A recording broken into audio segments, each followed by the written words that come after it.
A village close to South Ossetia, they're cleaning up the debris from the recent war.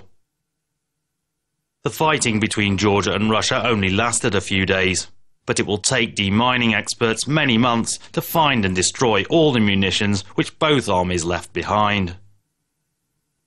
Hidden in a field just meters from where children play in the courtyard of the nearest house is an unexploded bomblet. It's one of many which was scattered by a cluster bomb when it fell, but failed to detonate immediately. It has a outer jacket, the black casing is notched for fragmentation effect. So when it goes off, that will send fragmentation out, an anti-personnel roll to kill or injure any personnel in the vicinity of a detonation. These bomblets now operate like landmines, with the power to maim or kill civilians for years to come. In villages like this one where the fighting took place, the landscape is still littered with unexploded munitions.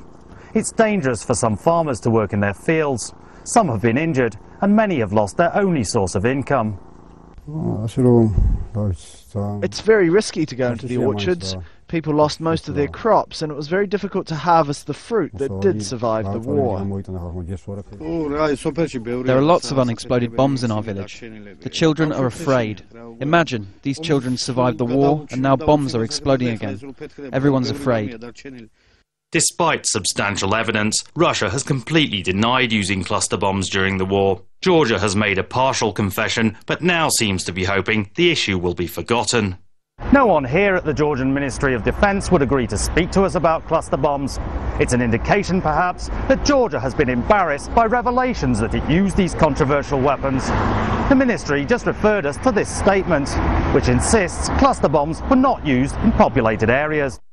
These rockets were never used against civilians, civilian targets and civilian populated or nearby areas during the conflict with Russia in South Ossetia region or beyond. The Gradlov system was used against Russian military equipment and armament marching from Roki Tunnel to Zara Road. But the campaign group Human Rights Watch and a mine clearance organisation working in the conflict zone say that unexploded Georgian bomblets have been found in villages. They also say there's overwhelming evidence that Russia used cluster bombs during airstrikes, hitting populated areas. Maybe the Georgians will say, okay, they deny this because they don't want to say that they have used those on Georgian villages, on Georgian territory. For the Russian, yeah, we know the Russians, so they will always find a good excuse and always deny these kind of things.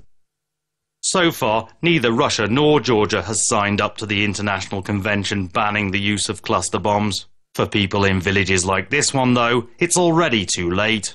The land around their homes is now effectively a minefield. Matthew Collin, Al Jazeera, Georgia.